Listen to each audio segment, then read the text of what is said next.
Hi, welcome back to Hey Espanol. Here you'll learn practical Spanish for real-life situations. Today you're going to learn how to order coffee in Spanish in a simple and polite way. Ordering coffee, basic. Un café, por favor. Un café con leche.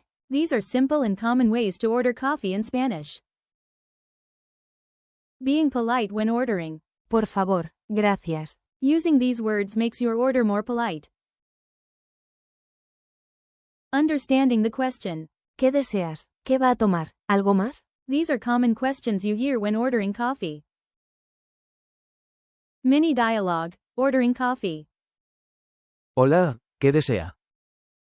Un café con leche, por favor. ¿Algo más? No, gracias. Muy bien. Aquí tiene. Gracias. De nada. Practice every day and improve your Spanish with Hey Espanol. See you in the next lesson.